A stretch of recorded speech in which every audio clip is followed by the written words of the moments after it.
I love to drive. I do. Unfortunately, Toyota have really put a lot of effort into this car. And so I absolutely love it. This car does nothing wrong. I cannot believe where we've come from when it comes to hybrid electric cars. Generation 1 of this car was a fridge. Probably there isn't much of a better word than that. Generation 2 was a lot better. That's the one that actually started off the sales of this car in a larger way. So a much bigger, much more universally acceptable car at that point. Generation 3 was getting on the right direction. But there was a problem. It was too light. And that's what I thought. It was way too light. It felt light. It felt like it wasn't... I don't know, just the steering didn't feel connected up properly, and the whole car felt like it was made just to save weight, which was all to do with battery power and recharge and all these things. And I got it, but I still wasn't happy with it. Now this generation has come out. It's the best one by miles. This is a properly good car.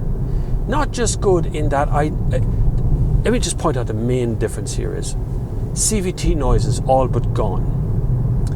I barely notice the difference between being running on batteries or running on electricity or running on petrol. It doesn't really matter. It's all there. It all works. You have power on demand. Power when you want it, like now. That was the petrol engine doing that with the electric engine. It's all there. I mean, there's only so many things I can point out here that makes this car make sense. But you might all be sitting at home and go, he likes a fridge. I don't believe he likes an electric car. He likes, all this stuff. Where's the petrol? Where's the V8? Don't forget my Mustang video. I love petrol cars. That's why I have to love this car. This car goes a long way to saving the cars that I really love. The cars that I want to keep. The V8s, the V10s, the V12s, all that stuff. That's the stuff I want to keep. But much in the same way as we had a problem with horses. So it's not that many years ago that horses were treated really badly in the street, beaten to death and left there to die and rot. And we had what was termed in the UK at least knackers yards, which was where you brought your dead horses or dying horses to be turned into glue. And that's really what they were all about. Now we don't really have any of that now. There is still, of course, dead and dying animal yards, one not far from Portlaoise. They're still in existence, but if you relate that to cars, what we have now is a collection of cars where there's a few standout models. There's a few cars for sale right now that are very, very good. But there's an awful lot of middle of the road, bland, grey, metal, carbon copies of one another, all the same stuff. And to save cars, to save the good ones, we need something like this. This car has been up and down motorways all over Ireland, 483 kilometres, half a tank of fuel. Half a tank. 4.6 litres per 100 kilometres average from a 1.8 litre petrol. Come on, that deserves some kind of respect. That deserves some sort of shout out to Toyota to say, well done. That's amazing. Because it is amazing.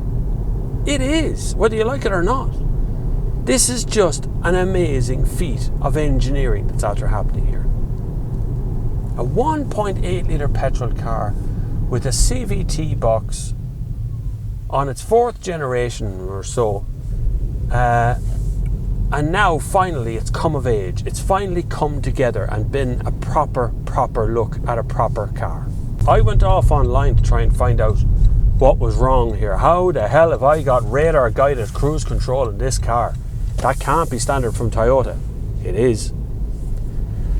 I do have radar guided cruise control. You've all seen it before. You press a button, the car will follow the car in front of it. I've also got lane keeping assist. I have city brake assist, which comes up with this huge brake logo in front of you on the screen if you think you're going to run into something. But it's got everything a car should have, and plus around the town it just uses no fuel, none. I was all over Dublin in this thing. I was in Kildare, I was all over Port I went down, where was I yesterday? I don't know, somewhere else yesterday, down the country. It's like a commuter's heaven.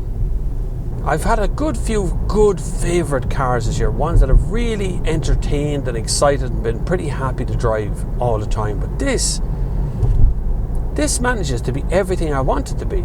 Okay, the looks will be challenging. I like them.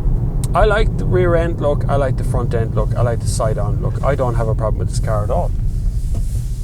I like them. They're a nice challenge. They're good. It's different. You recognise it immediately. You know exactly what you're looking at. So I don't have a problem with the looks, but I know there will be people out there who'll go, forget it, I'm not driving a car that looks like that. There will, of course. But does it make economic sense? I have a big boot.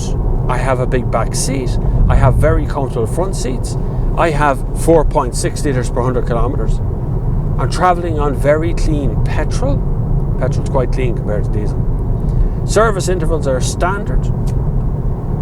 Toyota aren't in the business of selling batteries, and so I'm not going to replace any batteries in this. What more do I want? Somebody in the comments convert 4.6 litres per 100 kilometres in this country to American gallons, because they're different gallons than UK gallons, which are different gallons than the gallons we had. It's complicated. A lot of different gallons, a lot of different, ins and outs. Give me an old V8 Mustang or some sort of crazy ass car with a huge engine, great for a weekend spin. Bank holiday Monday, little spin down the country in a big old V8. But have this during the week? Yeah, I'm on with that one. Welcome to the future. It's full of cars that are good to drive. So thank you very, very much for watching this episode. I appreciate everybody coming along. I answer all your comments. So could you do me a favour, please, and just share out this? And don't forget to subscribe down below. And if you liked it, and if I earned it, please give me a subscription and a little thumbs up. Until the next time, I will see you on the far side.